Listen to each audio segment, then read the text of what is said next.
Welcome to Bible Together. Today is day 103, and we're reading 1 Samuel chapters 18 to 20 and Psalms 11 and 59.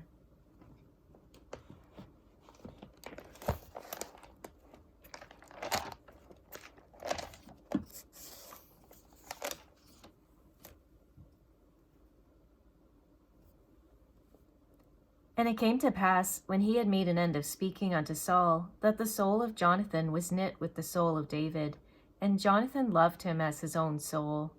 And Saul took him that day, and would let him go no more home to his father's house. Then Jonathan and David made a covenant, because he loved him as his own soul. And Jonathan stripped himself of the robe that was upon him, and gave it to David, and his garments, even to his sword, and to his bow, and to his girdle. And David went out whithersoever Saul sent him, and behaved himself wisely. And Saul set him over the men of war. And he was accepted in the sight of all the people, and also in the sight of Saul's servants. And it came to pass, as they came, when David was returned from the slaughter of the Philistine, that the women came out of all cities of Israel, singing and dancing, to meet King Saul, with tabrets, with joy, and with instruments of music. And the women answered one another as they played, and said, Saul hath slain his thousands, and David his 10,000s. And Saul was very wroth, and the saying displeased him. And he said, They have ascribed unto David 10,000s, and to me they have ascribed but thousands. And what can he have more but the kingdom? And Saul eyed David from that day and forward. And it came to pass on the morrow that the evil spirit from God came upon Saul, and he prophesied in the midst of the house. And David played with his hand, as at other times. And there was a javelin in Saul's hand. And Saul cast the javelin, for he said, I will smite David even to the wall with it. And David avoided out of his presence twice. And Saul was afraid of David, because the Lord was with him, and was departed from Saul. Therefore Saul removed him from him, and made him his captain over 1,000. And he went out and came in before the people. And David behaved himself wisely in all his ways, and the Lord was with him. Wherefore, when Saul saw that he behaved himself very wisely, he was afraid of him. But all Israel and Judah loved David, because he went out and came in before them. And Saul said to David, Behold, my elder daughter Merab, her will I give thee to wife. Only be thou valiant for me, and fight the Lord's battles. For Saul said, Let not mine hand be upon him, but let the hand of the Philistines be upon him. And David said unto Saul, Who am I, and what is my life, or my father's family in Israel, that I should be son-in-law to the king? But it came to pass at the time when Merab, Saul's daughter, should have been given to David, that she was given to Adriel the Mahalathite to wife. And Michal, Saul's daughter, loved David, and they told Saul, and the thing pleased him. And Saul said, I will give him her, that she may be a snare to him, and that the hand of the Philistines may be against him. Wherefore Saul said to David, Thou shalt this day be my son-in-law in the one of the twain. And Saul commanded his servants, saying, Commune with David secretly, and say, Behold, the king hath delight in thee, and all his servants love thee. Now therefore be the king's son-in-law. And Saul's servants spake those words in the ears of David. And David said, Seemeth it to you a light thing to be a king's son-in-law, seeing that I am a poor man and lightly esteemed? And the servants of Saul told him, saying, On this manner spake David. And Saul said, Thus shall ye say to David, The king desireth not any dowry, but 100 foreskins of the Philistines, to be avenged of the king's enemies. But Saul thought to make David fall by the hand of the Philistines. And when his servants told David these words, it pleased David well to be the king's son-in-law, and the days were not expired. Wherefore David arose and went, he and his men, and slew of the Philistines 200 men. And David brought their foreskins, and they gave them in full tale to the king, that he might be the king's son-in-law. And Saul gave him Michal his daughter to wife. And Saul saw and knew that the Lord was with David, and that Michal, Saul's daughter, loved him. And Saul was yet the more afraid of David, and Saul became David's enemy continually. Then the princes of the Philistines went forth, and it came to pass, after they went forth, that David behaved himself more wisely than all the servants of Saul, so that his name was much set by. And Saul spake to Jonathan his son, and to all his servants, that they should kill David. But Jonathan, Saul's son, delighted much in David. And Jonathan told David, saying, Saul my father seeketh to kill thee.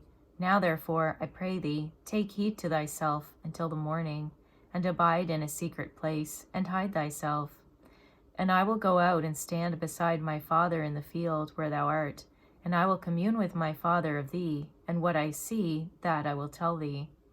And Jonathan spake good of David unto Saul his father, and said unto him, Let not the king sin against his servant, against David, because he hath not sinned against thee, and because his works have been to theeward very good. For he did put his life in his hand, and slew the Philistine. And the Lord wrought a great salvation for all Israel. Thou sawest it, and didst rejoice. Wherefore then wilt thou sin against innocent blood, to slay David without a cause? And Saul hearkened unto the voice of Jonathan, and Saul sware, As the Lord liveth, he shall not be slain. And Jonathan called David, and Jonathan showed him all those things. And Jonathan brought David to Saul, and he was in his presence as in times past. And there was war again, and David went out and fought with the Philistines, and slew them with a great slaughter, and they fled from him. And the evil spirit from the Lord was upon Saul as he sat in his house, with his javelin in his hand, and David played with his hand. And Saul sought to smite David even to the wall with the javelin, but he slipped away out of Saul's presence, and he smote the javelin into the wall. And David fled and escaped that night. Saul also sent messengers unto David's house to watch him, and to slay him in the morning. And Michal, David's wife, told him, saying, If thou save not thy life tonight, tomorrow thou shalt be slain. So Michal let David down through a window, and he went and fled and escaped. And Michal took an image, and laid it in the bed, and put a pillow of goat's hair for his bolster, and covered it with a cloth. And when Saul sent messengers to take David, she said, He is sick. And Saul sent the messengers again to see David, saying, Bring him to me in the bed, that I may slay him. And when the messengers were come in, behold, there was an image in the bed, with a pillow of goat's hair for his bolster. And Saul said unto Michal, What hast thou deceived me so, and sent away mine enemy, that he is escaped? And Michal answered Saul, He said unto me, Let me go. Why should I kill thee? So David fled and escaped, and came to Samuel to Ramah, and told him all that Saul had done to him. And he and Samuel went and dwelt in Naioth.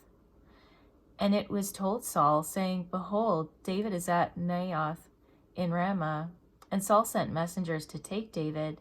And when they saw the company of the prophets prophesying, and Samuel standing as appointed over them, the Spirit of God was upon the messengers of Saul, and they also prophesied. And when it was told Saul, he sent other messengers, and they prophesied likewise. And Saul sent messengers again the third time, and they prophesied also.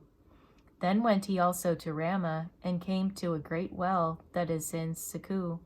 And he asked and said, Where are Samuel and David? And one said, Behold, they be at Naioth in Ramah.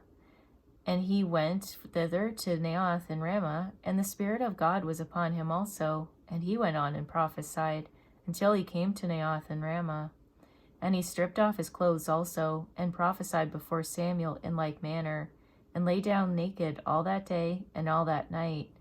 Wherefore they say, Is Saul also among the prophets? And David fled from Naioth in Ramah, and came and said before Jonathan, What have I done? What is mine iniquity?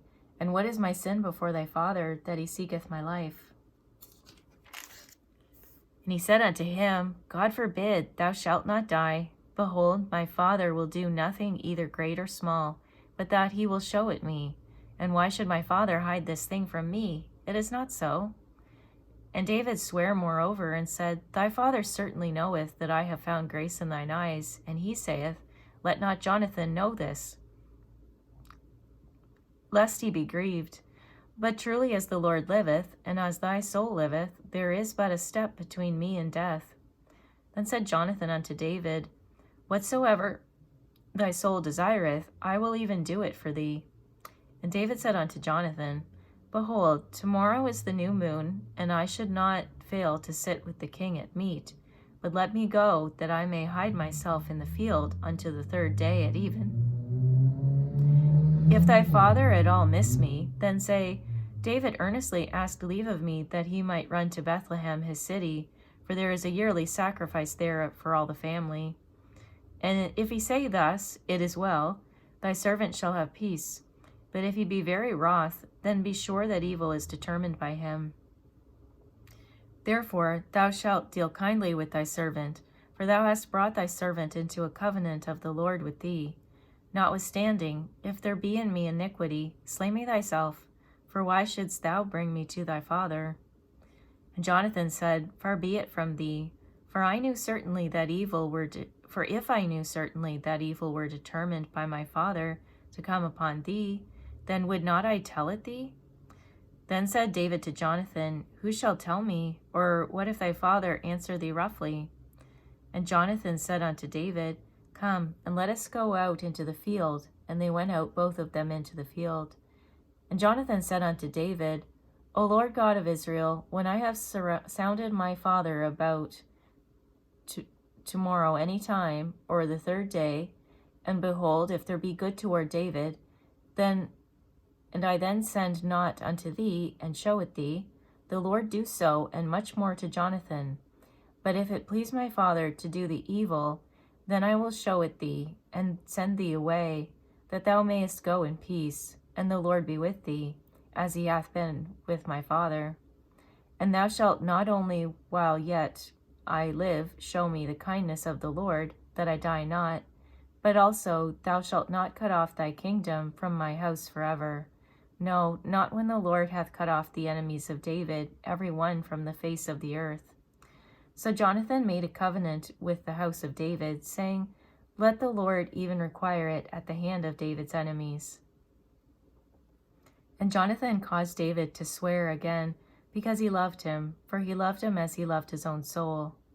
Then Jonathan said to David, Tomorrow is the new moon, and thou shalt be missed, because thy seat will be empty. And when thou hast stayed 3 days, then thou shalt go down quickly, and come to the place where thou didst hide thyself, when the business was in hand, and shalt remain by the stone Ezel. And I will shoot 3 arrows on the side thereof, as though I shot at a mark. And behold, I will send a lad, saying, Go find out the arrows. If I expressly say unto the lad, Behold, the arrows are on this side of thee, take them, then come thou, for there is peace to thee, and no hurt, as the Lord liveth. But if I say thus unto the young man, Behold, the arrows are beyond thee, go thy way, for the Lord hath sent thee away. And as touching the matter which thou and I have spoken of, behold, the Lord be between thee and me forever. So David hid himself in the field, and when the new moon was come, the king sat him down to eat meat. And the king sat upon his seat, as at other times, even upon a seat by the wall. And Jonathan arose, and Abner sat by Saul's side, and David's place was empty. Nevertheless, Saul spake not anything that day, for he thought, Something hath befallen him, he is not clean, surely he is not clean. And it came to pass on the morrow, which was the 2nd day of the month, that David's place was empty. And Saul said unto Jonathan his son, Wherefore cometh not the son of Jesse to meat, neither yesterday nor today? And Jonathan answered Saul, David earnestly asked leave of me to go to Bethlehem. And he said, Let me go, I pray thee, for our family hath a sacrifice in the city, and my brother, he hath commanded me to be there. And now, if I have found favor in thine eyes, let me get away, I pray thee, and see my brethren. Therefore he cometh not unto the king's table. Then Saul's anger was kindled against Jonathan, and he said unto him, Thou son of the perverse rebellious woman, Do not I know that thou hast chosen the son of Jesse to thine own confusion, and unto the confusion of thy mother's nakedness? For as long as the son of Jesse liveth upon the ground, thou shalt not be established, nor thy kingdom. Wherefore now send and fetch him unto me, for he shall surely die. And Jonathan answered Saul his father, and said unto him, Wherefore shall he be slain? What hath he done? And Saul cast a javelin at him to smite him, whereby Jonathan knew that it was determined of his father to slay David. So Jonathan arose from the table in fierce anger, and did eat no meat the 2nd day of the month, for he was grieved for David, because his father had done him shame. And it came to pass in the morning that Jonathan went out into the field at the time appointed with David, and a little lad with him. And he said unto his lad, Run, find out now the arrows which I shoot. And as the lad ran, he shot an arrow beyond him. And when the lad was come to the place of the arrow which Jonathan had shot, Jonathan cried after the lad, and said, Is not the arrow beyond thee? And Jonathan cried after the lad, Make speed, haste, stay not. And Jonathan's lad gathered up the arrows, and came to his master. But the lad knew not anything, only Jonathan and David knew the matter. And Jonathan gave his artillery unto the lad, and said unto him, Go, carry them to the city. And as soon as the lad was gone, David arose out of a place toward the south, and fell on his face to the ground, and bowed himself 3 times. And they kissed one another, and wept one with another, until David exceeded.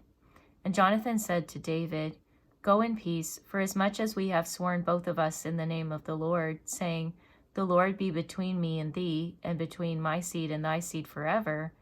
And he arose and departed, and Jonathan went into the city. Now we're going to read 2 Psalms.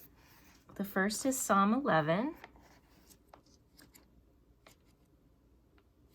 And then after Psalm 11, we'll read Psalm 59.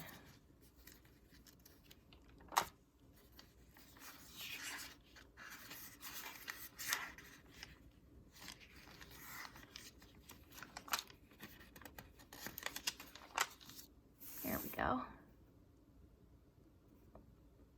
In the Lord put I my trust. How say ye to my soul, Flee as a bird to your mountain? For lo, the wicked bend their bow. They make ready their arrow upon the string, that they may privily shoot at the upright in heart. If the foundations be destroyed, what can the righteous do? The Lord is in his holy temple. The Lord's throne is in heaven.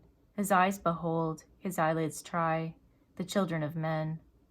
The Lord trieth the righteous, but the wicked and him that loveth violence his soul hateth. Upon the wicked he shall rain snares, fire and brimstone, and an horrible tempest. This shall be the portion of their cup. For the righteous Lord loveth righteousness, his countenance doth behold the upright.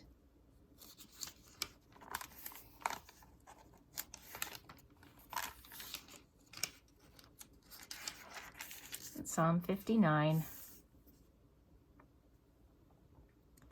Deliver me from mine enemies, O my God. Defend me from them that rise up against me. Deliver me from the workers of iniquity, and save me from bloody men. For lo, they lie in wait for my soul. The mighty are gathered against me. Not for my transgression, nor for my sin, O Lord. They run and prepare themselves without my fault. Awake to help me, and behold. Thou therefore, O Lord God of hosts, the God of Israel, awake to visit all the heathen. Be not merciful to any wicked transgressors. Selah. They return at evening, they make a noise like a dog, and go round about the city. Behold, they belch out with their mouth, swords are in their lips, and who, say they, doth hear? But thou, O Lord, shalt laugh at them, thou shalt have all the heathen in derision. Because of his strength will I wait upon thee, for God is my defense. The God of my mercy shall prevent me. God shall let me see my desire upon mine enemies. Slay them not, lest my people forget. Scatter them by thy power, and bring them down, O Lord, our shield. For the sin of their mouth and the words of their lips, let them ever be taken in their pride, and for cursing and lying which they speak. Consume them in wrath, consume them, that they may not be. And let them know that God ruleth in Jacob unto the ends of the earth. Selah. And at evening let them return, and let them make a noise like a dog, and go round about the city. Let them wander up and down for meat, and grudge if they be not satisfied. But I will sing of thy power, yea, I will sing aloud of thy mercy in the morning, for thou hast been my defense and refuge in the day of my trouble. Unto thee, O my strength, will I sing, for God is my defense and the God of my mercy. Thank you for reading the Bible together with me. I'll see you on our next video for day 104.